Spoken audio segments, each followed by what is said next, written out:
gonna change. I'm getting the last word. Oh, no, you not. Oh, yes, I am. I seen you too, acting like you all that, Mr. Big Stuff. Yes, you do. Come on, man. I seen you be like, Wait. Oh, Romero. There you go. oh no. Come on, belly dance, shimmy girl.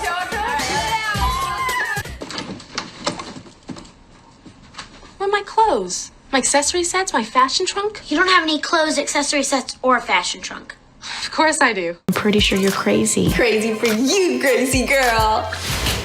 What did you just call me? Only your mom calls you Gracie girl. I need to apologize to the fake kente cloth African hat. Yeah, it was like you were on this pedestal and this hat smelled like dookie.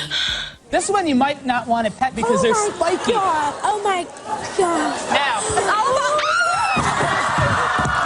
I feel like I'm going crazy. It's like I don't sleep. These ideas just keep coming in my head. It's just like, bam, wake me up. And then this one came to me, hot ice cream. Remember when Tyra Banks screamed, "I was rooting for you," and it became the most viral meltdown in reality TV history? Years later, she revealed the real reason she lost control that day, and it wasn't what anyone expected. That I was really passionate about for Top Model. So when I saw my urban girls from the hood and I saw her giving up, it took me somewhere. Can you imagine being sued for $2.8 million while your Los Angeles home burns to the ground in the Palisades fire, all while running an ice cream empire in Australia where your own mother refuses to eat your ice cream and hid 25 Häagen-Dazs wrappers under her bed? We moved out of my home in the Palisades. That home actually burned down. I didn't own it when it burned. We picked up her bed to pack it. There were about 25 Häagen-Dazs bar wrappers under her bed. That's Tyra Banks in 2025, the woman who became the first Black woman on Sports Illustrated swimsuit cover at 23, the supermodel who signed the first Victoria's Secret contract ever given to a model, the mogul who created America's Next Top Model, a show in 180 countries with 45 international versions. Didn't they used to tell you that you was too tall, too thick? Too thick and too black. Too black? Yes. But here's what nobody told you about being first. Being first meant walking into modeling agencies at 15 years old and hearing we already have a Black girl. Then looking at the wall of 200 models and seeing one speck of brown. And being told that many times.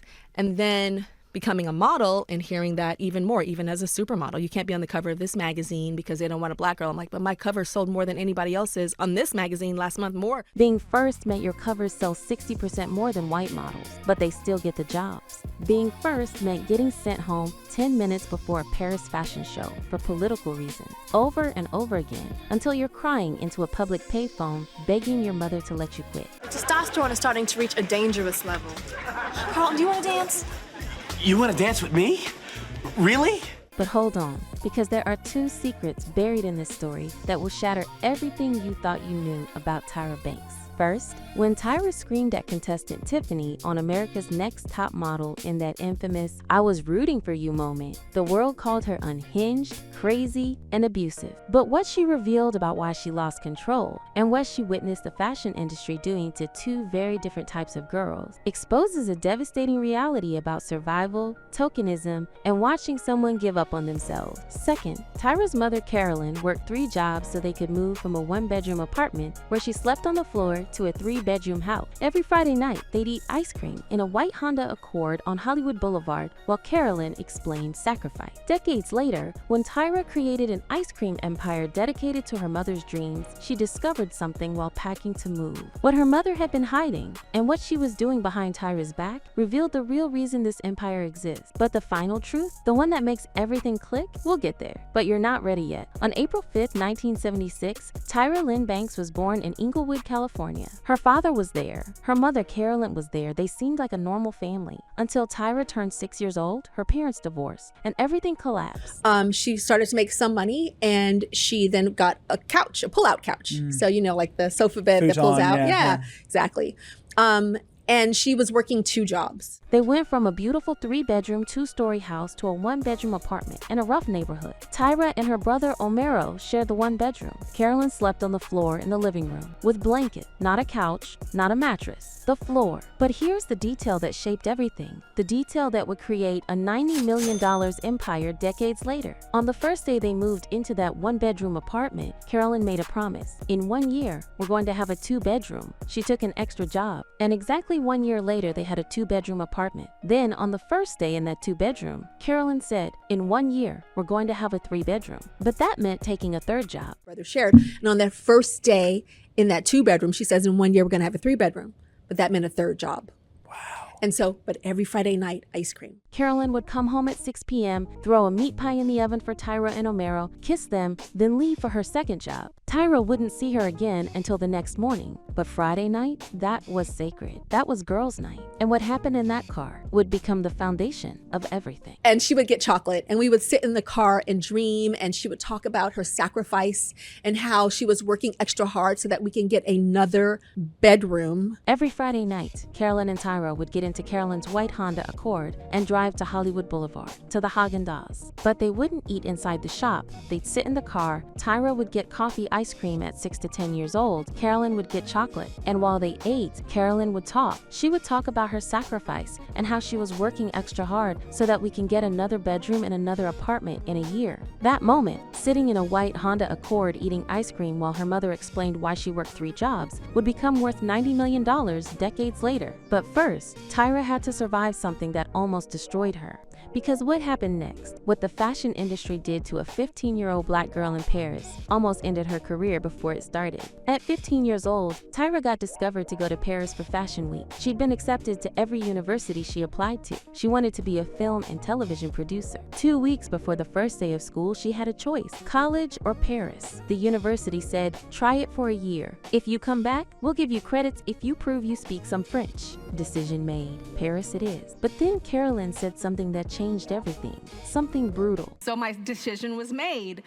But then my mama said, okay, you took the SATs and the ACTs and you studied, and I am not gonna let your butt go to Paris without studying France. Carolyn made Tyra go to the fashion library she found in the Yellow Pages, a book before the internet, literally a weapon you could throw at someone. Tyra noticed something crucial. For Yves Saint Laurent models walked the classy way and their hair was put in a chignon bun, slicked back with red lipstick. For Karl Lagerfeld with Chanel models, they are playful, with pearls, happy, and twirling. And here's what nobody told you about Tyra's strategy. Every single time I had an audition or a casting, I changed my hair and makeup in the alley in the back, and I walked specifically for how those designers presented their collections. In the alley, in the back, changing her entire look between auditions because she studied. And because of that, I broke history at that time, first model to book 25 fashion shows her first season. Because her mother made her first model to book 25 fashion shows in her first season, a record that still stands, which is extraordinary. Just one of many, many things that you've done to break history.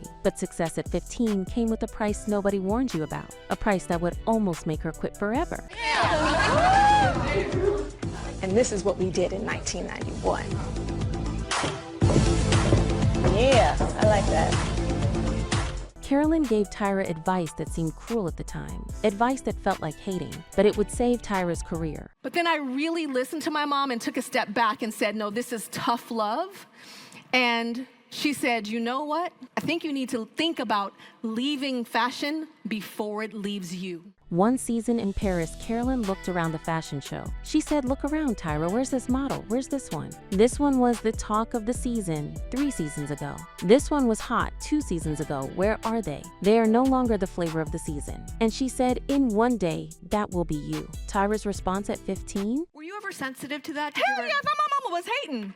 I was like, wait, why are you gonna say this? Everybody wants me in their fashion shows. What are you talking about? Like, I really did not understand. But Carolyn wasn't hating. She was preparing Tyra for the brutal reality of an industry where youth is prized more than experience, where black girls age out faster, where being first meant you're also first to be replaced. Leaving fashion before it leaves you. What is your plan? And I can remember many years later, I was a Victoria's Secret model, and I had 3 years left on my contract. 3 years. And I lost sleep for months. That question haunted Tyra for years. But the breaking point came backstage at a Paris fashion show when the industry's racism became unbearable. Because what happened next, what they did to her 10 minutes before showtime, almost ended everything. I was backstage at a fashion show and I got sent home 10 minutes before the fashion show started for ridiculous political, I don't even want to go through the drama and relive that awfulness. Tyra ran with her high school backpack that now held her model portfolio to a public payphone. No cell phones existed yet, and called her mother. I ran to the public payphone because there were no cell phones back then, and I called my mom and I'm like, I'm done, I'm over it, I'm coming home. She was ready to quit, ready to walk away from everything. Carolyn's response? And my mom just shook my shoulders through the phone and said, I did not raise a quitter. What do we have to do to help you stay and get past this nonsense? Tyra said, and I was like, I need you to quit your job. And I couldn't afford to support her, and she couldn't afford to support me, but we figured it out. Neither could afford it. Carolyn couldn't support herself. Tyra couldn't support Carolyn. But they figured it out, living in models, apartments with twin beds. From that moment, from that payphone in Paris, Tyra's career exploded. In 1996 brought the impossible. Tyra became the first Black woman on the cover of Sports Illustrated swimsuit issue, the first Black woman on the cover of GQ, the first Black model to sign a Victoria's Secret contract. But here's what those first hid. Here's what nobody told you about being the only one. I walk in, 15 years old, and they're like, oh, I'm so sorry, we already have a Black girl. Damn. And then you look at the wall and there's 200 models and there's like one speck of brown on that wall. Even as a supermodel, even while breaking records, the racism continued. And then becoming a model and hearing that even more, even as a supermodel. You can't be on the cover of this magazine because they don't want a Black girl. I'm like, but my cover sold more than anybody else's on this magazine last month, more than this other girl, so why can't I? Back then, fashion decisions weren't just financial, they were political. Couldn't book the next cover and I couldn't do this, and girls that were selling maybe 60% of what I was would get the covers. So it was a little strange. Tokenism, being told we already have one over and over and over. That pain, that experience of being the only one allowed, would explode years later in the most famous moment of Tyra's career. Because what she's about to reveal about why she screamed at Tiffany would change everything you thought you knew about that moment. But first, Tyra had to create the show, and her agent told her it would never work. America's Next Top Model. Really? Wow. Yes. I had this idea, and my agent at the time told me models are vapid and unsympathetic characters, and no one wants to look at that. So Tyra complained to her childhood friend Kenya from Blackish. They'd been friends since they were 6 years old. Kenya was like, enough of this, because your ideas are good. Kenya took Tyra's idea to his agent, a totally different agency. Tyra Pitt found a partner separate from her agent and sold Top Model. The result? A show in 180 countries, 45 international versions. That has never happened in America's Next Top Model history. All 7 of you have tied for best photo. But the show came with intense pressure, especially for the contestants. When he first came to LA, it was a mutual friend of ours, and I can't remember who it was, called me and said, there's this young kid, and he is a sweet, sweet kid. And I know you don't party, you don't do nothing. Can he just come? Then came the moment that defined Tyra's legacy. The moment she lost control. The moment the world called her crazy, unhinged, abusive. The Tiffany moment. And here's what nobody told you about why it happened. I actually don't remember, but Tiffany, oh my God, that girl is my heart. Wow, really? Yeah. And that emotional thing that I had was like me being so invested in her. I actually thought she was going to win. But here's the devastating truth Tyra revealed. One of the things that I used to see in the fashion industry is that the fashion industry would take girls from the trailer park and dust her off and make her a supermodel, but they wouldn't do that from the hood. Let that sink in. White girls from trailer parks discovered, transformed, made into supermodels. Black girls from the hood ignored, rejected, told we already have a Black girl. Like you didn't see the girl with the door knocker earrings, with the fronts and like some streaks of purple and green in her hair and, talks like how I talk when I'm in Inglewood. You didn't see her getting discovered and then they redo her and make her a star. So when I saw my urban girls from the hood giving up, it just took me somewhere. Tyra saw herself. She saw the 15-year-old who almost quit in Paris. She saw every Black girl told we already have one. She saw the tokenism that says only one of us is allowed to succeed. And when Tiffany gave up, when she quit, Tyra lost it. But after that situation? After that, I realized, let me just back up a little. You can lead the horse to water, but you can't make them drink. And maybe it just wasn't for her. and so I had to respect that. The show ended in 2018, but Tyra's evolution was just beginning. Emma, I think we need something hot. Can I? Go ahead. Bye. Bye. Come on, everybody, we can all be stars! Let's dance! Because what Tyra created next and what her mother did that broke Tyra's heart reveals the real reason this empire exists. November 2020 brought the Smise and Dream ice cream company. But this wasn't just ice cream. This was Carolyn's legacy. My partner and I have started called Smise Cream. It's an innovative ice cream company. So we have this beautiful frozen custard style ice cream, but what makes it different is we have these huge truffle chunks that are at the bottom, we call them a Smise surprise. And we gamify the eating experience where you're digging until you find it. Every Friday night in that white Honda Accord, Carolyn told Tyra about sacrifice, about working 3 jobs, about digging deep for that extra bedroom. Now that sacrifice is immortalized in every pint of ice cream. But here's the secret Tyra discovered, the secret that's both heartbreaking and hilarious. When Tyra was packing to move out of her Palisades home, the home that would later burn down in the fire, they picked up Carolyn's bed to pack it. Underneath, there were about 25 Häagen-Dazs bar wrappers under her bed. 25. Her mother, the woman this entire ice cream empire is dedicated to, was secretly eating Häagen-Dazs and hiding the wrappers under her bed like a teenager. Oh my And I don't understand. I'm like, are you drunk on ice cream and can't find the trash can? Yeah. But it gets better. When we were packing up to move, we picked up her bed to pack it. There were about 25 Häagen-Dazs bar wrappers under her bed. Carolyn was sneaking Häagen-Dazs, eating it, then hiding the evidence by putting it in Smise and Dream containers. And who was her accomplice? Tyra's 8-year-old son York, Carolyn and York, sneaking ice cream, watching forbidden horror movies, living their best life. The woman who worked 3 jobs so Tyra could have a bedroom, the woman this entire empire is dedicated to, still chooses Häagen-Dazs over her daughter's ice cream. And somehow, that made the story perfect. Tyra didn't just create an ice cream company, she created a global vision. So Tyra moved to Sydney, Australia in late 2023 with her partner, Bélanger-Martin, and her son York. Her and my son. So they eat the Häagen-Dazs bars together and they party.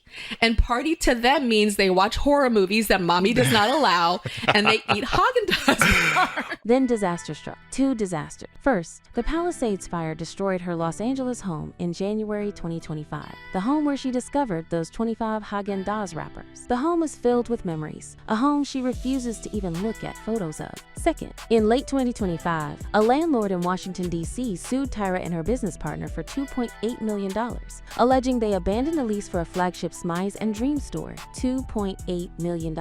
For a woman with a $90 million net worth, it's survivable. But it's a reminder that even supermodels face business failures. Yet Tyra kept pushing, because her mother taught her one thing. That advice led her to turn down a major offer just weeks before the CNBC interview. Her mother, Carolyn, lived with them in Australia, retired, still sneaking Häagen-Dazs. Still, the CEO-COO partnership they've always had, managing Smise and Dream locations in Sydney, Abu Dhabi, and beyond. No gatekeepers. She taught at Stanford's Graduate School of Business for 3 years, sharing her mantra, different is better than better. Her estimated net worth, $90 million.